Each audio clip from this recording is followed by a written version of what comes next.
Hi hello friends, എല്ലാ കൂട്ടുകാർക്കും മൗനരാഗത്തിന്റെ പുതിയൊരു റിവ്യൂയിലേക്ക് സ്വാഗതം. അങ്ങനെ നമ്മുടെ പ്രകാശനെ പോലീസ് അറസ്റ്റ് ചെയ്ത് കൊണ്ടുപോയിരിക്കുകയാണ്. കാലോണ്ട് വയ്യെങ്കിലും അയാളെ പിടിച്ചു വലിച്ച് ജീപ്പിൽ കയറ്റി കൊണ്ടുപോയി പോലീസ് സ്റ്റേഷനിൽ വെച്ച് ചോദ്യം ചെയ്യുന്നുണ്ട്.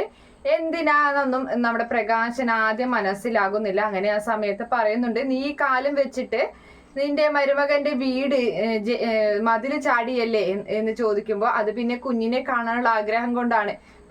പാതിരാത്രിക്കാണോടാ കുഞ്ഞിനെ കാണാനുള്ള ആഗ്രഹം എന്ന് ചോദിക്കുമ്പോൾ എനിക്ക് ആ സമയത്ത് കാണാൻ തോന്നി, അതുകൊണ്ടാണ് ഞാൻ പോയത് എന്നൊക്കെ ഇങ്ങനെ പറയുന്ന സമയത്ത്, എന്നിട്ട് നീ എന്താണ് അവിടെ ചെയ്തു കൂട്ടിയത്? അപ്പൊ എന്താ സാറേ എന്ന് ചോദിക്കുമ്പോൾ, നീ കിരൺ സാറിന്റെ കാറിന്റെ ബ്രേക്ക് അഴിച്ചു വിട്ടു അല്ലേടാ എന്ന് പറയുന്നുണ്ട്. അപ്പോ ബ്രേക്ക് അഴിച്ചു വിട്ടു? ആര്?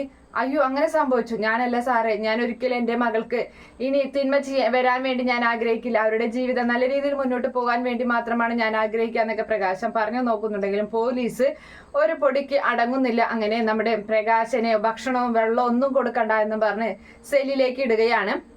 രാത്രി സമയത്ത് വീണ്ടും പോലീസ് എത്തുന്നുണ്ട്. അങ്ങനെ തളർന്നു കിടക്കുന്ന പ്രകാശനെ ആ വയ്യാത്ത കാലം വെച്ച് അയാളെ തല്ലുകയാണ് ചെയ്യുന്നത്. പോലീസ് സത്യം പറയടാ, എന്തിനാടാ നീ കാറിന്റെ ബ്രേക്ക് അഴിച്ചുവിട്ടത് എന്നൊക്കെ ചോദിച്ചിട്ട്, നീ അല്ലടാ അഴിച്ചുവിട്ടെന്നൊക്കെ ചോദിക്കുന്ന സമയത്ത് അല്ല എന്ന് ആവർത്തിച്ച് പ്രകാശം പറയുന്നുണ്ടെങ്കിലും അതൊന്നും പോലീസ് ഉൾക്കൊള്ളാൻ തയ്യാറാകുന്നില്ല. പക്ഷെ ഇതിനിടയിലാണെങ്കിൽ സത്യം പുറത്തു വരുന്നുണ്ട്.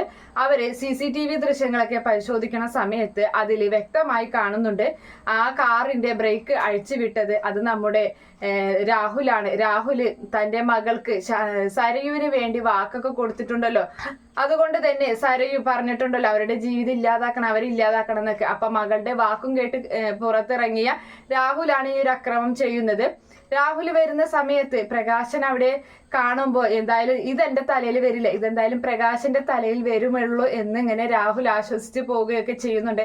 എന്തായാലും ഉടനെ പിടികൂടുന്നുണ്ട് രാഹുലിനെ. അങ്ങനെ പ്രകാശനെ ഒരുപാട് തല്ലി അവശയാക്കിയിട്ട് ഒടുവിൽ ആ പോലീസുകാർ തന്നെ അവിടെ നിന്നും പറഞ്ഞയക്കുകയും ചെയ്യുന്ന ഭാഗമാണ് വരാൻ പോകുന്നത്.